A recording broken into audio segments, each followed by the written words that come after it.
asalaamaaleykum suñ mbokk téléspectateurs yi ñu topp si biir Madère TV tey ñoo ngi ñëw si seen beneen numéro la voix du campus am mbégte ak contentement di si dalal ki nga xamante ni moom mooy Adama Thiam doon étudiante en doctorat ci UVS doon première promotion de l'UVS doon jigéen tamit di entreprendre moom marque bi nga xamante ni moom mooy la jumelle Adama ñoo ngi lay dalal ci biir Madère TV. Ali maa ngi lay sant di la gërëm si invitation bi maa ngi nuyu ñi ma bokkal plateau ñëpp di nuyu les internautes de Madère TV. Merci beaucoup.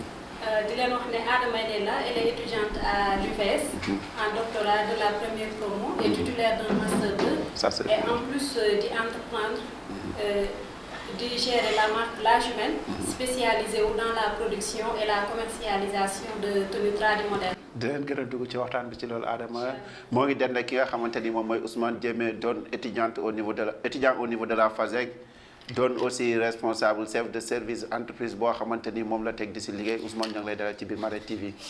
merci beaucoup di nuyu ñëpp di rafetlu invitation bi di nuyu aussi les camarades les collègues ñu ma bokkal plateau bi comme ni nga ko waxee je suis étudiant à la FASEG après ma def école nationale des arts et actuellement je suis un master professionnel à l'IESEC en gestion des ressources naturelles et développement durable. Du cadre entrepreneuriat bi maay initiateur et coordonnateur du projet Faisons parler les murs. Ça c'est bien. Donc la première phase moo nekk ci réalisation ñaari fresque ci Anta Diop.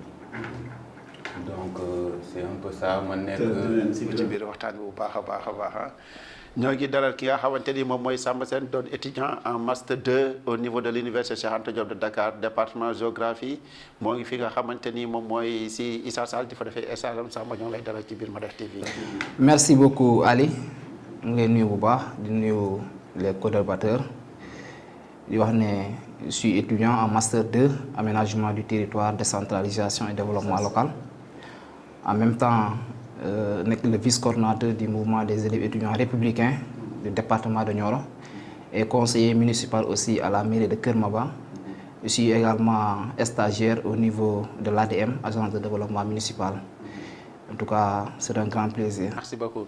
ñuy ànd seeg suñ chroniqueur bi di Cheikhou Diallo ñoo ngi lay bàyyi nga nuyoo Cheikhou si beneen numéro bi dalal suñu invité yi.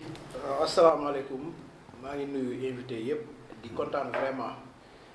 di excuser rek si retard bu ñu accumulé parce que vraiment on s'est donné rendez-vous à 11h et gis ngeen on a perdu beaucoup de temps si nga xam ne ku xam temps nu mu mel tellement précieux kon nañu jégalu si loolu di yaakaar rek ne débat bi dina neex te vraiment l'émission La Voix du Campus est là pour donner la voix à toutes les jeunes mais particulièrement les étudiants. thème bu ñuy waxtaanee tey dafa am solo moom mooy combinaison bu am ci biir enseignement supérieur ak entreprise ndax sursaut boo xamante ni la étudiants yi mën na si gis seen bopp waaw wala déet mais bi la ñuy commencé émission bi dañuy gërëm di sant ñi nga xamante ni carrément lañ ci àndal yëpp di wax ci turu suñu directeur di Charles Faye ak suñu technicien ak ñu invité yëpp di wax ci turu émission La Voix du Campus li nga xamante ni moom moo xew Louga nga xamante ni jigéen la dal mu métti trop mu doon actualité boo xamante ni carrément képp kii sénégalais doomu aadama du ko naqarlu ñu gis ne carrément suñ médecine dañ ko cité de façon exemplaire ci àdduna bi yëpp ñu gis lu xew Louga ñoo ngi koy naqarlu ci biir Madère TV di wax autorités yi ñu gaaw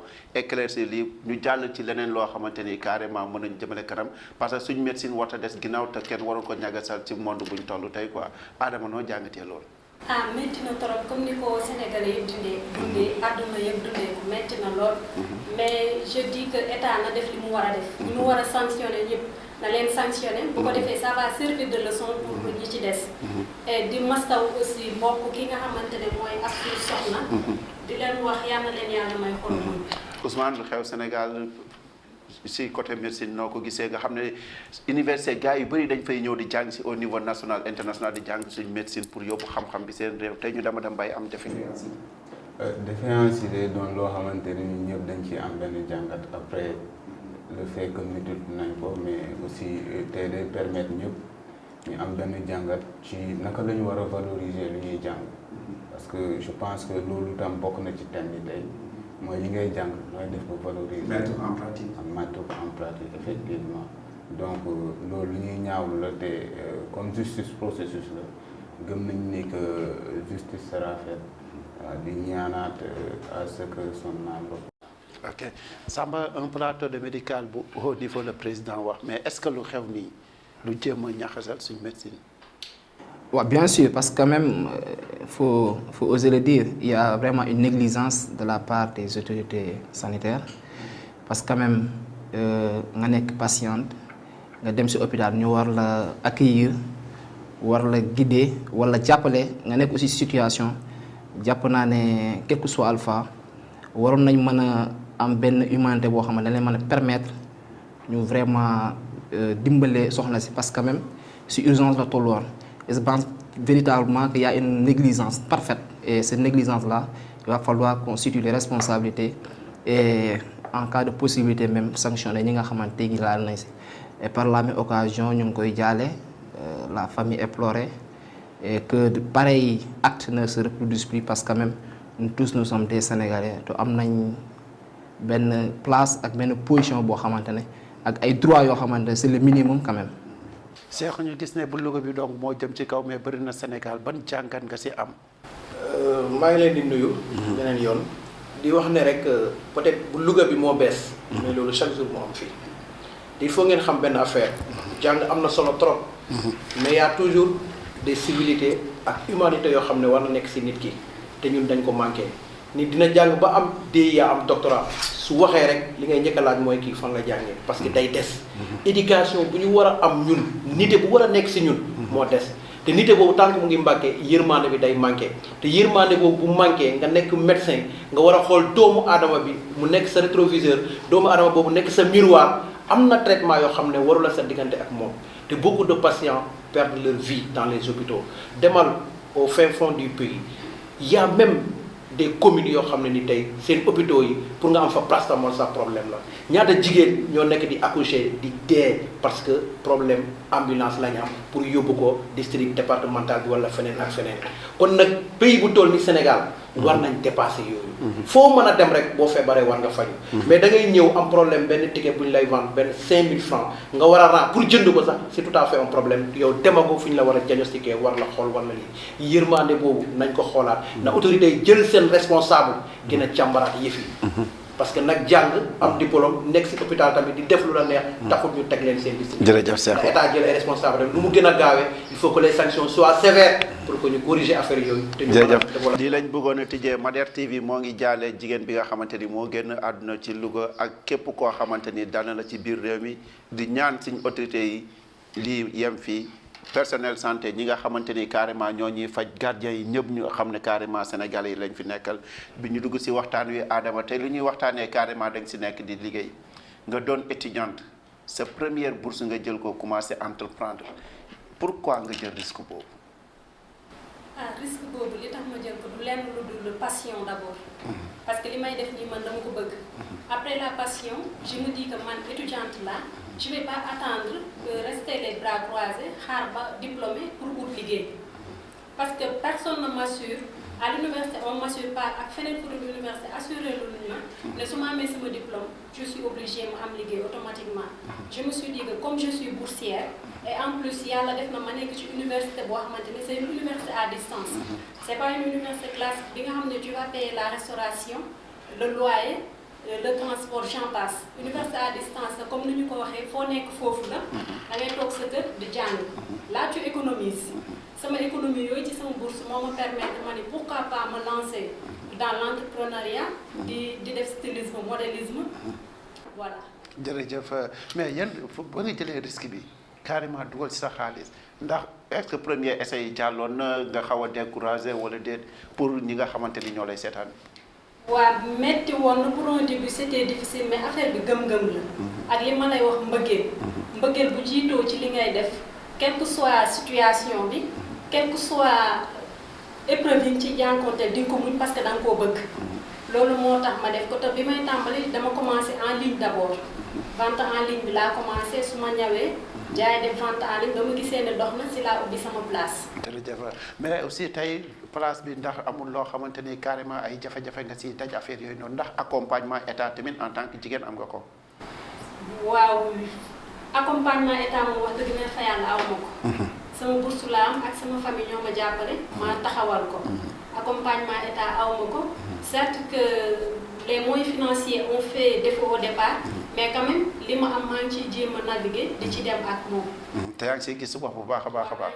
ci yàlla bu baax mais état bu ñëwee dina gën a neex. jërëjëf su état ñëwee dina gën a neex ñoo ngi ñëwaat si yow bu baax a baax Ousmane il faut faire parler les murs pourquoi concept boobu ngeen jël ko.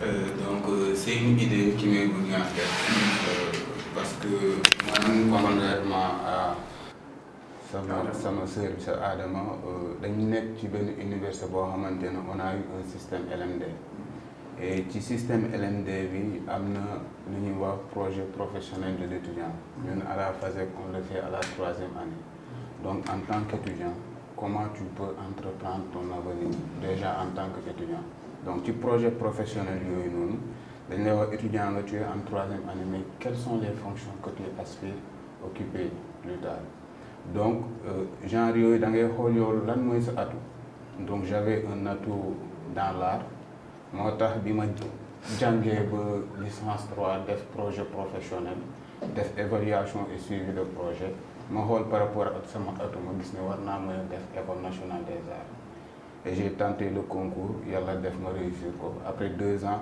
li ma fa demoon ut parce que moi je me dis que tout est question d'objectif li ma fa demoon ut am naa ko je suis revenu encore à l'université ma teg sama projet boobu faisons parler les murs bi ma ko bindee laa ko déposé au niveau du directeur du COUD c'était Abdoulaye Sow l'actuel ministre de l'urbanisme mu recevoir ma on a parlé du projet noonu laa commencé. mais réalisation yooyu njëkk a def nga def ko université Cheikh Anta Diop ñu gis image Cheikh Anta Diop ñu def ko ci bunt bi mais pourquoi loolu c'est pour lancer un message boo xamante ni étudiants yi dootuñu yàqati wala lan moo xew daal. donc comme ni ma la waxee projet la dama toog xalaat ko fekk nekkoon naa université bu Cheikh Oumar Anne nekk directeur. nga doon grèvekat bu mag te ko ne daf lu nekk. non lépp ay jaar-jaar la et je pense que nous on a été aussi des étudiants comme ñëpp di réclamer suñu droit mais à un certain moment on s'est dit que étudiant aussi dafa war a nekk force de proposition et que dañu am directeur bu ñëw rek il s'est ouvert mooy laa sow il s'est ouvert. mais quitter cette force musculaire jaayante doole ñëw si force de proposition pourquoi nga jël distance boobu. non pas quitter les forces musculaires parce que man soo xoolee sax aw ay muscles. mais yàgg ngeen génn dem si biti di xeex affaire yooyu noonu quoi pour revendiquer seen droit ngeen ñëw ba si force de proposition pourquoi ça. non on était te aussi loolu tamit dañ ko war a jàngal tamit si rakk yi ñëw université xam loolu. non mais ñun soo xoolee ñun sax naka la ñu duggee dans le mouvement syndical muy comme les Steven Damsen ñun ñëpp on est venu c'est la génération boo xamante dañuy ñëw ñun c'est le débat d'idées. mais nga bokk ci association mouvement Kekendo tamit ñu xam Kekendo ci ay ñaawteef yu bëri donte que li nit ñi di yaakaar amul tamit mais image bu ñu jàpp ci Kekendo nga bokk foofu tamit. non si loolu mënta ñàkk parce que loo gis ci àdduna bi day am loo xamante ne tey ça sera des critiques qui permet à la personne d'avancer qui permet à la personne de prendre des leçons yow nekkoon nga université on a vu le Kekendo suite au naufrage du Joola la juddu mu avancé et l'association c'est comme un enfant di nga yegg benn âge nga nekk ci adolescence mais di nga yegg benn âge boo xamante ne maturité la te ñun yàlla def na bu ñu yegg see université en 2013 on a trouvé un Kekendo mature un Kekendo qui s'est investi vraiment dans le social dans la pédagogie et qui fait de l'association une plateforme. mais nga doon bokk ci mouvement bi tey nga dem ba doon chef d'entreprise ban message ngay wax à l'endroit de ces étudiants. waaw mooy ñiy xool ci système LMD parce que système LMD gars yi à chaque fois dañuy xool ci validation semestre yi mais il y a un projet professionnel de l'étudiant et que étudiant boobu su ko jëlee système LMD may nañu tey soo jàngee FASEG après nga dem jàng fac droit nga dem jàng fac science man jàng naa FASEG génn dem école nationale des arts dellu si ak université dem ISE fac science donc tout ça rentre dans mon projet professionnel donc ci biir projet professionnel boobu noonu dafa am loo xamante ne tey mun nañ ko woowee intrapreneuriat. ok foofu la ñuy ñëwaatee si yow de daal ki nga xamante ni moom mooy Samba Sène si projet professionnel temps yi ngeen def ay jumelage yu bëri ak ñi nga xamante ni carrément moom mooy bitim réew ñu ñëw ngeen tam Fatick dekk si affaire projet di liggéey en tant que étudiant en master 2 projet professionnel yooyu noonu ban jeexital la mën a am ci biir enseignement supérieur. waaw allez tout d'abord parce que man j'ai fait l'aménagement du territoire décentralisation ak développement local te ku xam les projets de l'État ku xam développement xam ne c'est tout est question de projet et comme ni nga ko waxee demoon nañ Fatick dans le cadre de la valorisation des produits du terroir mu nekk ay études yoo xamante ne ñu ko doon def à la base pour voir quelles sont les potentialités de développement de la région de Fatick. mu nekk aussi benn affaire boo xamante ne le territoire national commune yëpp war nañ si mën a dox jàngat si parce que quand même mënoo développer mbir te xamoo yow lan nga bëgg a développer. Et là je vais faire le glissement pour wax ci li nga xamante ne xëy na moom mooy l'entrepreneuriat bi nga xamante ne pratiquement beaucoup de jeunes des étudiants même ñu ngi koy associer ak seen étude parce que man j'avais jugé j'avais jugé nécessaire de faire une formation boo xamante tey gi nii même état su la jëloo sax di nga mën ubbi sa cabinet di nga mën def sa benn activité boo xamante ne day am rémunération et je pense véritablement il y a beaucoup de gens yoo xamante ne c'est des experts ubbi des cabinets d'études pour que vraiment ñu fay xar mat di faj seen soxla di contribuer aussi au développement du Sénégal donc dafa nekk loo xamante ne c'est à encourager parce que quand même on doit pas rester là à attendre tout de l'État. Il va falloir aussi que les jeunes. yéen si jumelage yu ngeen di def ak liggéey boobu yëpp ban jeexital la mën a am dans nos universités quoi. bon jumelage yooyu c'est-à-dire c'est une université boo xamante ne France la nekk ñu bokk domaine bu ñuy def muy développement bi nga xamante ne ñëw nañ fi ñoom ñu juger nécessaire ñu dem wàcc sur les régions un peu lointaines ñu jàngat ñoom nan la ñuy dundee lan mooy seen économie lan mooy seen koom-koom te wax naa ko sànq développement mënoo koo def te xamoo les potentialités. tey jii nii soo bëggee développer Sénégal et d'ailleurs le président de la République bu nga xamante ne jóge na opposition bi ñëw au pouvoir dafa mettre en place ce qu'on appelle le plan Sénégal émergent. Plan c'est un projet plan mooy li nga xamante ne moom nga bëgg a dérouler li nga xamante ne moom nga bëgg a def te bu nga koy def il va falloir que nga wàcc à la base nga xam les manquements et ces manquements là moom mooy li nga xamante moom lañ fa defee woon. Parle de l'université revenons un peu sur les manquements à l'université par rapport à ce Sénégal émergent boo wax ba léegi nii dañuy wax ne carrément nos universités dafay fabriquer des chômeurs quoi yow ñu entrepreneuriat nekk na fi DER nekk na fi am na structure état yi fi nekk loolu en tant que étudiant loo si wax. waaw c'est-à-dire. non tu parles de développement et de projet.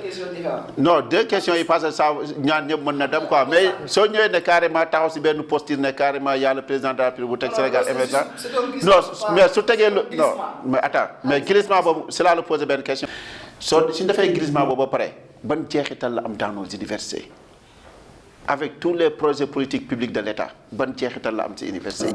c'est-à-dire l'université actuellement.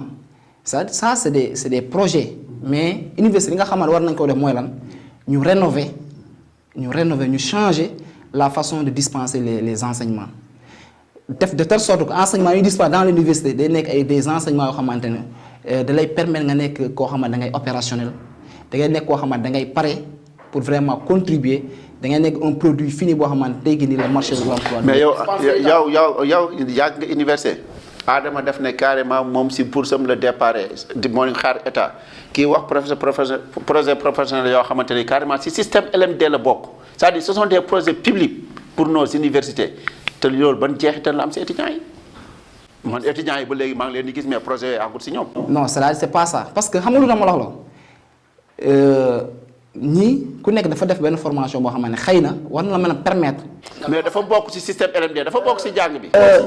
dëggalu ma la wax dama ne l'université Anta Diop de Dakar ñu fay former la majeure partie c'est un enseignement académique il y a des enseignements privés professionnels yoo xamante ne xëy na la majeure partie des étudiants yëgaguñ ko et d'ailleurs même ñu koy yëg xëy na yàlla mooy leen les moyens parce que c'est des licences c'est des masters yoo xamante ne c'est payant. yaa ngi dégg. il y a 3 FPT bi may ay bourses de formation les étudiants. c'est le manque d'information pratiquement la majeure partie des étudiants xamuñ ne y a un 3 FPT boo xam ne mu ngi fii état mettre à la disposition des populations. oui mën nañu ko waxee manque de communauté mais aussi l'étudiant soo demee mu nekk étudiant war nga mën a pare pour dem à l'encontre de. dinaa ñëwaat si yow mais na nga génnee sa casquette républicaine boo yor di défendre Macky Sall dans ce plateau non di nga génnee casquette républicaine bi non génneel casquette républicaine bi taxawal ma ñëw Cheikhou Dial dinaa ñëw si yow non da nga fi nekk pour nekkal fi les étudiants parce que bépp projet public boo xamante ni état du Sénégal teg na ko c'est pour les populations et ça doit être gratuit l'accès Cheikhou soo gisee tey ñoo ngi waxtaanee li nga xamante ni moom mooy entrepreneuriat nga am en face de toi benn jigéen bu jàmbaar am benn chef d'entreprise am benn étudiant boo xamante ni tamit moo ngi en master 2 département géographie ñoom ñëpp ku si nekk yaa ngi bëgg a demal sa bopp ba jéem leen sax ak leur propre moyen pour teg benn entreprise tey état naka la war a mën a ñëw pour fekki seen cibles yooyu noonu mu doon ay cibles yu am importance. ok déglu naa débat bi. am na solo lool. parce que quand on parle d'entreprendre c'est d'abord prendre en main.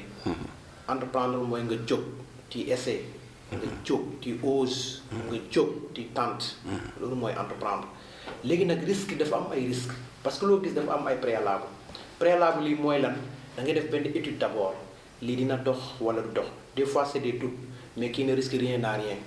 kii lu muy wax noonu ak boursom boobu noonu. peut-être am na keneen koo xam ne mu ngi ko bëgg a def mais risques yi la ñemewul jël te dans l'entrepreneuriat ku la wax amul ay risques amul. mais moom boole na ci passion. oui mais il faut qu'il ait passion d'abord dans toute chose. nit soo bëggul dara mënoo ko def si lu mu nekk rek day am passion ba pare léegi nag risques yooyu man dama gëm ne université enseignement bi dañ ko war a changer c'est-à-dire le système est ancien le système est archaïque. pour ñu changer ko mooy lan il faut mettre dans l'éducation universitaire une partie où on va apprendre l'étudiant à entreprendre c'est-à-dire il faut qu'il y ait des techniciens yoo xam ne ni bokk na ci système LMD. s'il faut mettre peut-être définir un peu les préalables c'est-à-dire les risques mënul ñàkk am risque mais on peut amoindrir les risques amoindrir les risques nag mooy nga am ay techniciens yoo xam ne boo nekkee ci projet ñoo lay jàngal risques yi. Maintenant, en connaissant les risques, on va te mettre dans des conditions où tu pourras les surmonter. Même si tu fais qu'elle est à hauteur de 80% ou 90%, mais les risques seront amoindris. L'université, l'enseignement, quand l'enseignement est professionnel, elle est payante. Et quand l'enseignement est payant, elle demande des moyens. Quand on n'a pas de moyens, on est exclu. Et voilà le problème qui se pose à l'université. Il faut que des formations, des failles. L'université qui il a problème pour assurer les 3 tickets mënul fay formation même si c'est à 5 000 francs le mois am na ñoo xam ne duñ ko mën a fay donc l'État doit accompagner pour accompagner c'est facile le DER est là les 3 FPT sont là pourquoi pas recruter des personnes yoo xam ne ni ils seront habilités à le faire à l'université et l'État va les payer parce que l'État injecte des milliards dans l'éducation et pourtant des fois ces milliards là mënuñ la wax fan lay jaar et pourtant ceux qui sont là-bas sont dans d'autres écoles di xarmat te ce qui est anormal gis nga xarmat boobu moo am ci système éducatif bi moo am ci système santé bi moo am fépp te mooy paralyser système bi il faut qu'il soit mis dans de très bonnes conditions pour xarmat boobu ñu bàyyi ko wala ni ñu koy defee dafa ëpp ñu teg la ci hôpital nga bàyyi ko dem sa centre médical bi di fa xarmat wala sa benn clinique c'est anormal te loolu moo tax amul benn médecin buy fanaan ci hôpitaux yi gars yi nekk fa di dee c'est la même chose dans l'éducation ils préfèrent quitter les cours publics pour aller dans les cours privés au nom de quoi donc l'État doit revoir le système. L'État doit faire des efforts pour que ça change. Okay. Pour que ça change, il faut mettre de bonnes conditions. C'est une question de retard. Dernier ñëwaat ci yow Adama nga gis carrément wax ne carrément nit ñi bëgg neen liggéey entreprendre boobu moo ngi ci yow moo ngi ci sa morom moo ci lu nekk mais l'État est toujours en retard te teg na ay projets publics yu bëri yoo xamante ni pour askan wi la loolu noonu baa du jafeel tuuti li nga xamante ni carrément moom mooy développement suñu nation. Bien sûr que dina ko jafel mais aussi étudiants yi dañoo war a comme li sànq monsieur Sène wax dañoo war a dem di uti information waroo toog rek di xaar parce que tey 3FPT mu ngi fi yow xamoo ko du yoon nga nekk étudiant xamoo li 3FPT xamoo ANPEJ xamoo war ngaa mun ñoom état aussi mu góorgóorlu yaatal communication ba nga xamante ne dinañ ko yëg ñun nag à l'UVS on a la chance sa première année tu vas faire le leadership entrepreneuriat le développement personnel loolu bokkul sax ak sa cours yi nga xamante ne moom ngay commencer parce que man je suis à la filière sciences économiques de gestion mais chaque première année moom c'est pour tous les étudiants da ngay def leadership entrepreneuriat et développement personnel soo paree nga door a dugg nag sa première année si sa filière bi nga xamante ne fa lañ la orienté nga door a commencer say cours ba keroog sa licence ngay spécialisé. Ça c'est très bien. Donc mais confirmer carrément que l'État est en retard pour l'accompagnement des étudiants. Bien sûr qu'il est en retard. L'État il est en retard te war na gëstu étudiants yi jàppale leen bu baax parce que dëkk ndaw ñi ñoo ko yor ñun ñoo yor Sénégal ëllëg kon war na jàppale jeunes yi bu ko defee dëkk bi gën a mën a neex ñu mën a jàpp ci économie réew mi. Tu as une fois déposé à la DER pour être financier. Non, j'ai pas déposé à la DER. Mais nga toogal fi jigéen ñi tey soo amoon kàddu booy wax boo xamante ni ce sont nos autorités étatiques pour ñu góorgóorlu ci côté boobu noonu ak sa moromu jigéen yi nga xamante ni dañuy toog di xaar naan état te ñoo ngi fayee ko seen bourse wala nga gis kenn yor benn portable boo xamante ni mën na créer ay entreprise ñooñu lan nga leen di wax pour ñu xam lan mooy dëgg-dëgg les enjeux du moment. man li may wax jigéen ñi mooy ñu objectif. ñu objectif plutôt gëm seen bopp mooy nit ki waroo ci tàmbali rek ne damaa war a commencer ci lu rëy il faut nga ramper commencer ci suuf. pour aller au sommet ba pare nga jaayante pour rester au sommet même bu dee échec mënul ñàkk c'est la vie li monsieur ki doon wax sànq Diallo des fois kii dina am comment dirais-je. tolof dina am jafe-jafe parce que y a des risques ci entrepreneuriat mais terewul bien avant cela war ngaa mën a def étude de faisabilité xool ba xam lii su ma ci duggee dina dox wala du dox même bu doxul aussi mais nga essayer une deuxième fois jigéen da ngay gëm sa bopp ñun ñëpp mënuñu toog. di liggéey di jàng plutôt naan état daf ñuy recruter loolu état bu ñu ko waxee sax nañu xam ne ay nax la c'est impossible ñun ñoo war a jóg liggéey la petite chose bi ñu am lu mu tuuti nañ koo téye jéem koo ñoŋal xool lu ñuy defa def ba mu gën a yaatu ba ñu mën a ñun aussi recruter créer de l'emploi créer ay emploi jërëjëf si ngeen nekk nga xamante ni carrément moom mooy faire parler les murs tey seen projet fan la toll ak aussi jeexital yu ngeen def université Cheikh Anta Diop étudiants yi dugg yem ci livre ñu bind fa phrase Cheikh Anta Diop bunt bi ñu gis Cheikh Anta loolu dañoo gis ne xaw na wàññi grève yi wala yenn déconné yu bëri après loolu nan la def en tant que entrepreneur. non loolu doonul loo xamante ne bett nañu parce que ça fut un peu ci objectif projet parce que projet suñ ko tegee day amee objectif ci objectif lu ñu ci daan bañ mooy objectif ñi def de telle sorte que étudiants yi dinañu wàññi. bind wala di affiche ci mur yi ça nous déshonore en tant que étudiant modèle les écritures yu ñuy gis des fois nga gis ñu bind Balo Renaissance wala ñu bind keneen Renaissance loolu déjà ça nous déshonore en tant que étudiant modèle mais aussi université bi lu tax ñu gënoon am xalaatu da ngay romb mais doo xam ni université Cheikh Anta Diop la da ngay romb gis centre des œuvres universitaires de Dakar mais image Cheikh Anta Diop bu mu ñëwee fresque Cheikh Anta Diop bu mu ñëwee ku romb de loin dina xam ni que c'est l'université Cheikh Anta Diop à l'entrée dañu am mooy le centre des œuvres universitaires c'est vrai que université bi muy de l'autre côté université en tant que tel le domaine pédagogique mais image yi rek wanee na gars yi ni c'est l'université. nga doon entrepreneur liggéey loolu te récolter des millions en tant qu'étudiant. non pas récolter des millions. non pour étudiants yi non c'est important xam nga lu tax nga jàngee université. tey ñu bëri dañoo teg ne dañuy war neen takk bureau dem ci war neen takk cravate dem ci bureau yi mais après yow nga indi contraire bi jàngal sa bopp tegal sa projet bopp ku la gis tu es toujours modeste te yaa ngi liggéey di gagner de grands projets à l'université et dans ce pays doon étudiant ba léegi nekk école des beaux-arts tey carrément loolu jàngatal la pour nga wax étudiants yi ne yaa ngi ciy gis sa bopp. waaw maa ngi ciy gis sama bopp sant yàlla rek comme ni mu ko waxee orientation la te sànq ñu ngi koy wax état war na defee effort. man je pense que université bi tey ñëpp dañu war a mettre un dispositif buy permettre à l'étudiant mu am une meilleure intégration pédagogique parce que comme ni ma ko waxee sànq dañuy wax ci système LMD andi nañ ko université nous on a essayé avec le mouvement damay jàngi parce que lu ñuy gis mooy que ça soit les professeurs que ça soit les grands administrateurs de l'université la plupart des professeurs ils nous expliquent que le système LMD mais tey soo demee BUA bureau d'information et d'aide à l'orientation bu nekk université biir université mais am accès si moom dafa métti parce que rectorat la nekkoon donc avec le mouvement damay jàngi avec des personnes comme Babacar Badji on avait même pensé à dans chaque faculté qu'il y ait un bureau d'information et d'aide à l'orientation boo xamante ni étudiant bu ñëw première année dañ koy wax yow le système est différent la manière dont tu apprenais au lycée ak à l'université ça diffère université da nga fi ñëw da nga fi fekkee filière au-delà des semestres 1 semestre 2 et cetera da nga fi fekkee filière da nga fi fekk lii ak lii ak lii il y a la mobilité mun nga jàng facette après soo paree dem jàng fac science mun nga jàng facette normalement je ne sais pas si le système nous le permet ici au Sénégal mais normalement si système LMD lu mu wax te mun naa jàng Fasek jugee fa dem beneen université mais am na mën na nekk si niveau master quoi bu njëkk ba période bu fi Ablaye Wade nekkee woon da ngay carte fii jugee fii dem fii affaire yooyu noonu mais loolu système bi daf ko génnee quoi. donc tey comme sama sœur bi tey man mi nekk Ziguinchor su ma gisee ni je peux rentrer à Ziguinchor le train de vie que j'ai à Dakar day tax may dépenser wala mënuma def yeneen projet et si j'étais dans des projets d'agronomie wala des projets genre maraîchage ma nekk étudiant bu jógee Ziguinchor te mën naa dellu Ziguinchor. d'où la création de l'IVS, n'est-ce pas?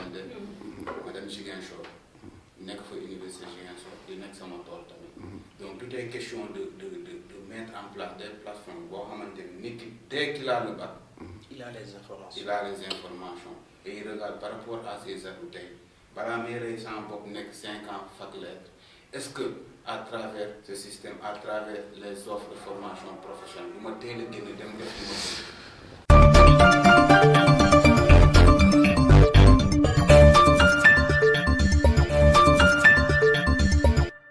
si la ñuy àggalee ñu dalal ki nga xamante ne encore moom mooy Samba Sène Samba ñu gis ne université teg neen ay réformes de l'enseignement supérieur depuis 2012 ba Macky Sall ñëwee ci bopp nguur gi mais mu doon un projet politique public de l'État saa su nekk état su tegee un projet politique public mooy li askan wi moo ko moom te dafa war a atteindre ay cibles am mais les manquements de l'État gars yi dañ siy noter toujours un problème de communication. Et aussi dañuy am benn projet ba pare ñu xam ne lii projet bu am solo la fekkee bind Sénégal ñoo fi ëpp projet mais tey suñu waxee DER c'est pour financer les jeunes ñu dem entreprendre nga jël ay étudiants former leen en entrepreneuriat bàyyi fa cible boobu dem def financer ñeneen est-ce que loolu état moo ngi atteindre ay objectifs am est-ce que état tey wax na ne njaaxaanaay bu mu war a tëddee na ko waaw wala déet en tant que étudiant lañ la interpeller. Non, tout d'abord comme ni nga ko waxee. Parce que quand même, l'État met en place des programmes, des projets, c'est pour appuyer les jeunes, appuyer les femmes.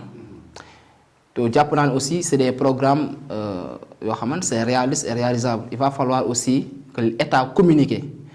Et en parlant de ça, à l'université, l'État va collaborer à travers son ministère de l'enseignement supérieur avec les amicales d'étudiants. Nous collaborer sur le système d'information. Parce que quand l'information est là, l'étudiant a accès aux ressources pour entreprendre, pour un financement, pour une formation qui permettre de liguer. Donc cette information-là doit être vraiment un partenariat les amicales d'étudiants avec le ministère en charge de ça. Mais est-ce que nous avons suivi et évaluation? Parce que si vous avez ce projet, nous avons fait évaluation de suivi.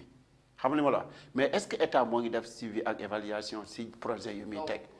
En tant qu'étudiant, nous avons en tant qu'étudiant, il insiste toujours quoi. Non, c'est pas politique, mais quand même, manque de suivi. Parce que quand même.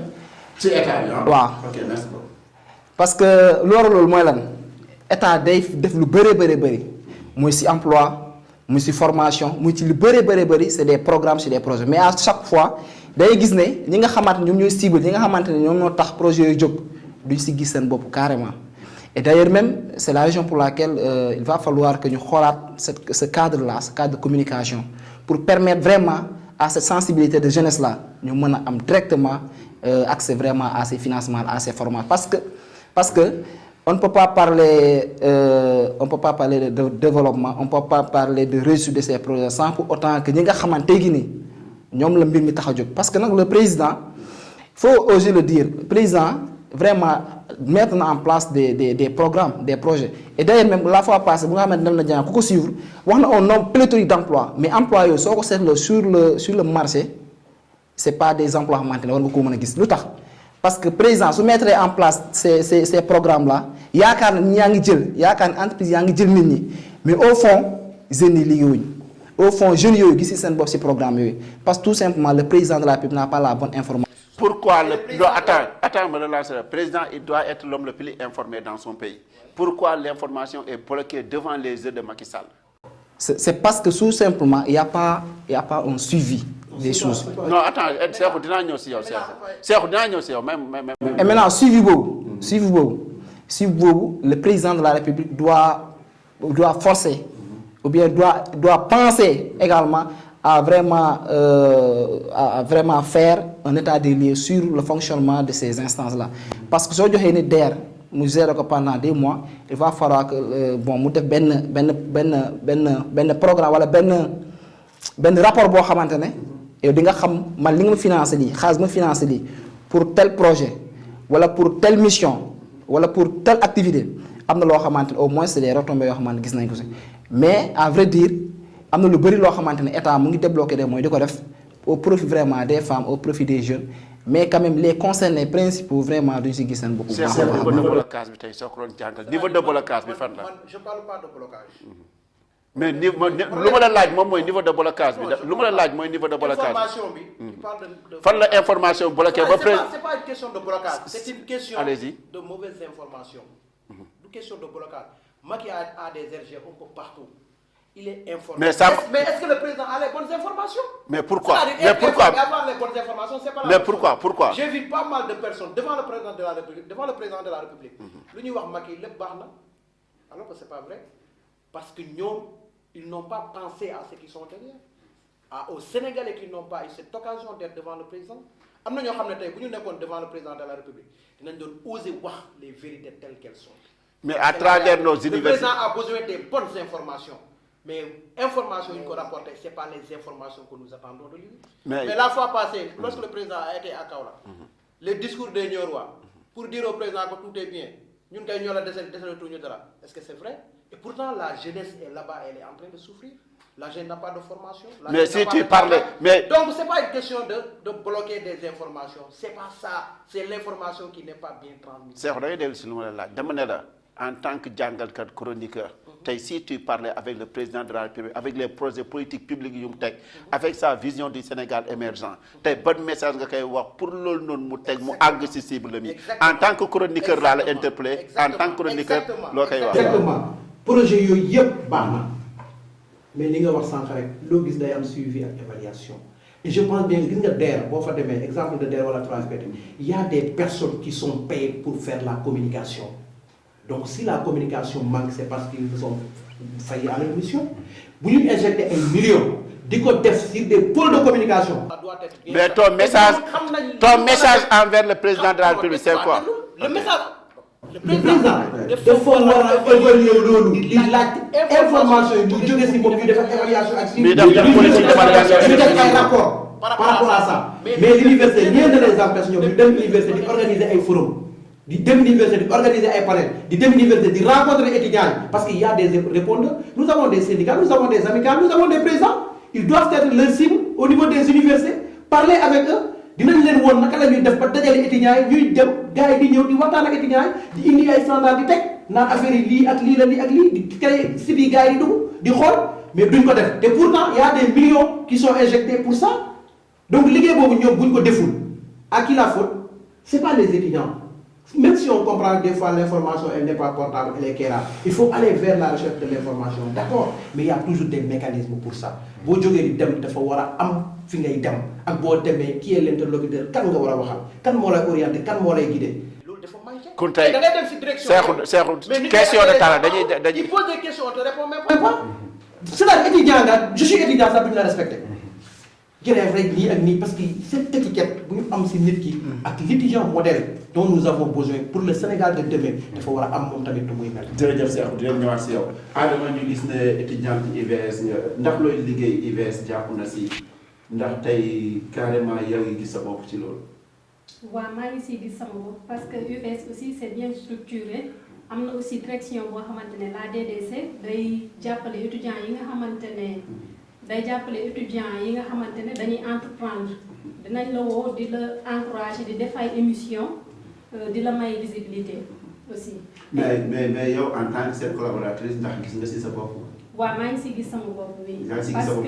parce que ouverture bi ma am université nii di ma ko may benn conférence boo xamante ne on m'avait invité si benn émission UVS Jokko si lañ ma invité woon par la suite si la amee ouverture bi yëpp. Par rapport à mon université avec étudiants UVS et aussi mon ouverture bi ba ma yegg si. sa entreprise la jumelle si lan day yëngatu. la jumelle day yëngatu ci stylisme modélisme day ñëw ay tenues ay accessoires day associé de la tradition aux modernités day associé di defar des tenues exceptionnelles des tissages de perles et aussi des accessoires. En tant qu'étudiante ndax créer nga emploi waa volonté. bien sûr créé na. ndax am nga si accompagnement état bu ñuy wax léegi nii ndax état bi moom si sa côté di la accompagner. non man moom gisuguma accompagnement état wax dëgg ne fa yaa. mais il n'a pas fait. non elle n'a pas fait les démarches mais état aussi teg na ay programmes yoo tamit carrément pour reporter leen pour xam leen fu ñu nekk fekk leen fa jàppale leen loo wax seen communication boo xamante ni état war na ko def dafa manqué bu baax a baax yow Ousmane par rapport ou yow tamit si sa côté est-ce que état moo ngi taxaw sa côté. non parce que à vrai dire tamit doonu loo xamante ne dañ leen ci xaar bu bëri parce que ñun on travaille à travers nos connaissances nos compétences moom la ñuy jéem a valoriser maintenant c'est vrai qu'on travaille avec beaucoup d'autorités yoo xamante ne ci gouvernement bi lañ nekk mais dans le sens boo xamante ne tey on a eu un soutien venant financier qui nous pousse à vraiment beaucoup plus ouvrir le projet non amuñu ko mais en tout cas on travaille avec les relations parce que comme sànq sa waay nu mu ko waxee projet dafa baax gars yi di def étude d'impact gars yi xam projet fan la war a jëm ñan ñoo ko gën a yelloo du question da ngay jël benn projet tuddee ko benn projet rek teg ko ville tabax benn immeuble wala waaw ne ko ku soxla projet wala ku soxla liggéey wala ku soxla financement da ngay ñëw tel lieu mais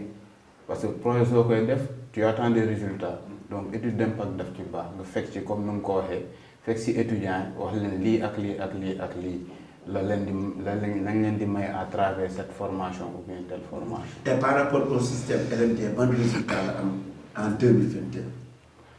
bon man su ma xoolee 10 ans waaw su ma xoolee par rapport à moi tey sànq waxoon naa la ko dem nañ ba mu am benn intrapreneuriat parce que tey doonatul man kese c'est devenu benn capacité collective parce que tey man jàng naa FASEG xam naa ni ñuy bindee projet xam naa ni ñuy évaluer projet xam naa ni ñuy defee suivi bi am na sama xarit boo xamante ne jàng na Chérif Taïb Diop jàng na école nationale des arts génn dem IAM il sait comment faire des maquettes quelle est la quantité de peinture suffisante pour tel mur ou tel mur ci dimension bi mu am koo xamante ne Alpha si on était aussi de ay l'état à la FASEG ñu nekk école nationale des arts instant dem na ba Lausanne di jàng art donc ñun ñett ñoo formé entreprise bi ñuy wax Art of Being Free l'art à grande échelle ñu commencé ko COUD avec une autorité donc du gouvernement. le résultat du système LMD après 10 ans. C'est bon ou bien? Bon, il y a des choses à revoir. Il y a des choses à revoir parce que le système LMD ba léegi xam nañ ni ki application ak maîtrise am des na trop du côté des enseignants comme du côté des étudiants parce que tey di nga dem université day amee problème yoo xamante ne des fois avec le Covid même on s'est posé beaucoup de questions est-ce que certaines autorités universitaires maîtrisent le système LMD. jërëjëf dinaa ñëw avant may ñëw si yow Covid 19 bu doon loo xamante ni métti na ba mu ñu yóbbu ci liggéey à distance est-ce que kon UVS nekkul benn solution par rapport ak Covid 19 noo ko jàngatee Adama. bien sûr solution bu mag a mag la et aussi dañuy remercier initiative UVS boobu parce que UVS dama ne leen dama fa jàngee parce que xaw ma ko parce que loolu c'était la première fois de ma vie may dégg UVS. toog sa biir nekk jàng. li ma ci déggoo li ma ci xamoon lenn kese la UVS ça signifie Université virtuelle du Sénégal point. say mag boo leen laajee wala say papa boo leen laajee lu UVS dañ naan la xamuñu ko mais man heureusement nag j'avais un papa intellectuel c'est lui qui m'a conseillé ne ma toogal nga jàng rek état bu defee lii peut-être am na lu mu envisagé toogal nga jàng mais bi ma demee ba ci biir nag avec le modèle d'enseignement wax dëgg neex fa yàlla nag man maa dem sa bëgg UVS maa ko bëggal sama bopp finalement et alhamdulilah. aussi kon loo si wax étudiants yu orienté UVS nga xam ne aussi ren bëri na. waaw li ma leen di wax nag ne leen ñu jàpp bu dëgër parce que UVS enseignement à distance bi Covid plutôt prouvé na enseignement à distance bi parce que durant les 2 ans de Covid yi nga xamante ne jaar na fi même pour le travail on faisait du télétravail lépp à distance dañ koy defee te dañoo toll ci jamono boo xamante ne on est dans l'ère du numérique ñun war nañ mën a dépasser fii yëpp UVS ba alhamdulilah ñëw na à temps. et Covid bi yaakaar naa impacté wul étudiants UVS lu bëree bëri sauf que UVS examen ngay def dans les zones mooy les espaces réservés bien connectés réservés nga xamante ne c'est pour faire les examens et les devoirs mais c'est un avantage moom alhamdulilah. jërëjëf comme solution Samba suñ toogee étudiants yi taxaw ne UVS solution la Macky Sall envisage di teg organisation libérée yenn direction yi nii mais yow nga avoué carrément ne amul la bonne information c'est-à-dire ces hommes ne se rendent pas compte tey ban taxawaay ak yenn défi la war a jël pour mu am accès à la bonne information pour projet yu muy teg mu àgg si cible bi ban taxawaay war a am. bon taxawaay mu war a am d'ailleurs même commencé na ko avec Jokko ak l'idée là quoi c'est une bonne idée parce que quand même ça permet aux jeunes de prendre la parole parce que politique publique suñ ko mettre en place pour ndaw mi aussi war na ci mën a xam dara war nañ ko jox un compte rendu et je pense véritablement waxtaan bi nga xamante ne xëy na ndaw ñu ngi koy def directement avec ki nga xamante ne mooy kilifa réew mi xëy na dina permettre au président xam exactement si vraiment et si véritablement projet et programme yi nga xamante ne nañ en place fekkee moom amul un retour positif wala loo ko waxee amul accès gars yi ñu koy jox information baax mais est-ce qu'il n'est pas temps de changer ces hommes? Ah bien sûr tey su fekkee ne laa bëgg nga wax en tant que non dama la ne non en tant qu'étudiant nga taxaw carrément ces hommes là dama ne non loolu du ma ko wax xam nga loolu ma wax pourquoi doo ko wax non c'est quel homme non xam nga dama la ne xamante ni joxuñ ko la bonne non dama la ne le président de la République à travers son Jokko bi nga xamante moo ngi koy def ak ndaw ñi day permettre taxaw rek day permettre non c'est pas la même chose conseil ministériel c'est avec les autorités mais def na fu nekk waaw mais c'est avec les autorités et ses propres hommes dañuy teel l'information non waaw soo posé question rek may ma wax man je suis pas là pour faire la politique non waxuma dama la ne waxuma la politique waaw damay déglu soo ma si je me pose la question damay déglu ça non c'est pas ça mais tamit mënoo ma wax loolu bu da wax on pose la question je suis le patron du plateau nekkoo fi pour joxe ay non da ngay déglu li nga war a wax li nga war non c'est pas ça maintenant léegi dama la ne information boobu jox ko ak ndaw ñi c'est une illustration ça va permettre aux jeunes yaa ngi dégg ñu wax exactement au président de la République si vraiment les politiques yi nga xamante mettre nga ko en place en faveur de ces jeunesse là ndax jeunesse bi mu siy jot. wala jotu si et maintenant taxaw rek nit ñi ko jox la bonne information loo si wax. nit ñi ko doon mais il faut les sanctionner. comment. non je ne sais pas ça dépend du président de la République. mais ça va ser moo ne carrément dafa war a sanctionner nit ñi ko jox la bien sûr bien sûr. merci d'avoir affirmé ça Cheikh moom ma ñëw si yow nga gis carrément ci réew fu mu toll. ci projet état du Sénégal état dafa war a am impartialité boo xamante ni daf ko war a taxawee gisaguma assemblée nationale voté budget ñu jox ko ministre wala ñu jox ko benn directeur mu liggéey en fin d'année mu dem assemblée nationale publiquement taxaw joxe le compte rendu ne lii fii la dugg lii moo dem si étudiants yi ñii naan ne la affaire yooyu noonu est-ce que jotul tamit loolu ñu koy def si suñu direction yi ak si suñu ministère yi. damay ñëwaat d'abord si kii lu mu wax parce que le monde bouge. Le monde évolue, le monde change te ñu nekk ci mondialisation kon bu ñu ñëwee ba gis IVS am rek c'est une vision large du président de la République et je pense bien que IVS est venu à son heure parce que boo nekkee ci monde bi ak nu muy doxee tey on parle de village planétaire IVS bu amee loolu war a am la mais problème bi mooy yow mi jógee Nioro dir wala gannaaw Nioro Kéro ba wala feneen ak feneen bu ñu la waxee apprendre à distance ki nga xam ne pour nga woote réseau Kéro ba amoo ko da ngay tiit parce que c'est difficile pour un étudiant qui a Kéro ba mu nekk IVS di def cours mënul nekk sax parce que pour faire un appel c'est tout à fait un problème kon kooku mënul connecté ci machine am kooku moo amoon jafe-jafe yooyu moo tax nag jafe-jafe yooyu pour man dafa am zone yoo xam ne dañ ko waroon régler mooy waratuñu am problème réseau waruñ ko am foo mën a dem si réew mi fu mu milieu bu mën a ne boo taalee sa machine connexion war nga ko am. pour problème d'évaluation d'abord problème boobu c'est un problème d'abord c'est un problème loolu état da ko war a régler. question te xam nga loolu yëpp lan moo ko indi.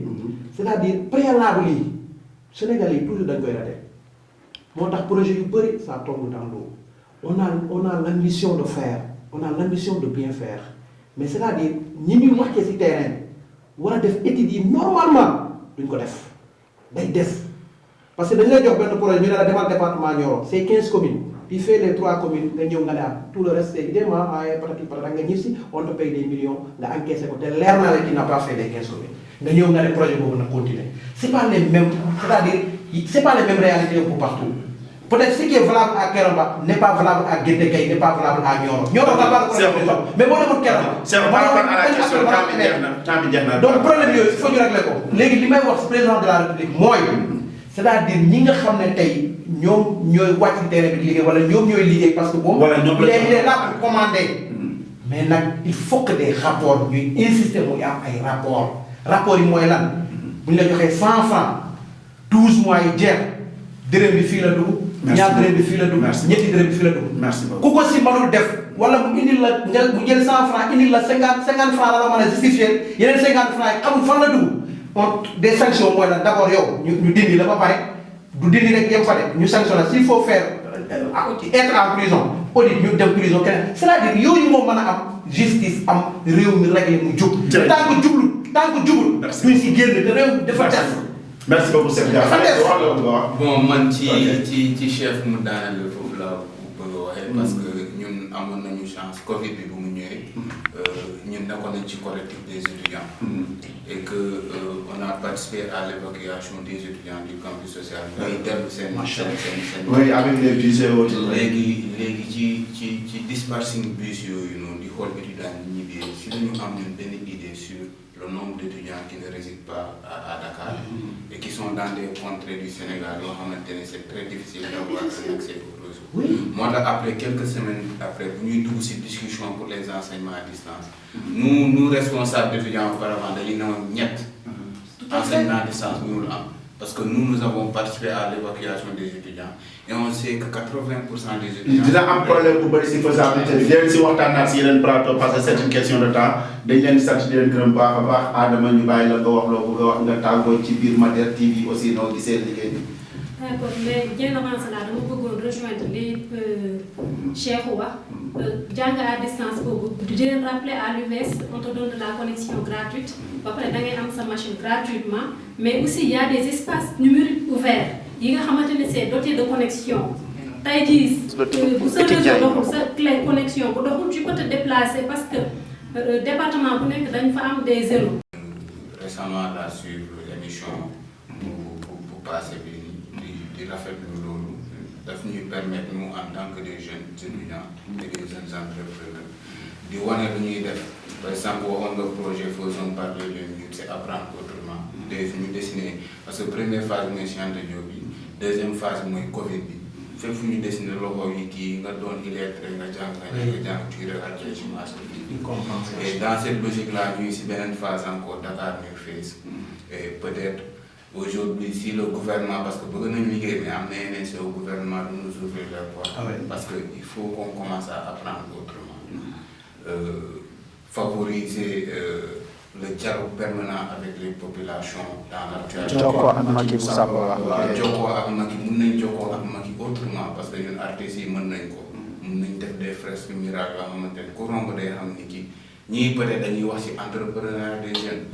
ñii dañuy wax ci environnement ñii dañuy wax ci culture et loolu on le travaille dans le projet Dakar New Face et je pense que d'ici quelque temps bu ci yàlla defee peut-être on va voir pour Mader TV di leen jaajëfal sa mbokk yëpp Casamance fépp ñu ñëw ñëpp comme doon na loo xamante ne maintenant c'est accessible à travers les réseaux sociaux le directeur Samb mu koy wax doon loo xamante ne si télé rek lañ ko mën a seetaan donc l'ensemble des étudiants tey ñu ne étudiants lañu xam na ñu fi wax ni am na solo on va le partager avec les étudiants jërëjëf donc dañuy contourner loo xamante ne tey état bi war na ko def information bi nag ñu di ko jàllale à travers cette émission on va le partager aux étudiants. Merci beaucoup.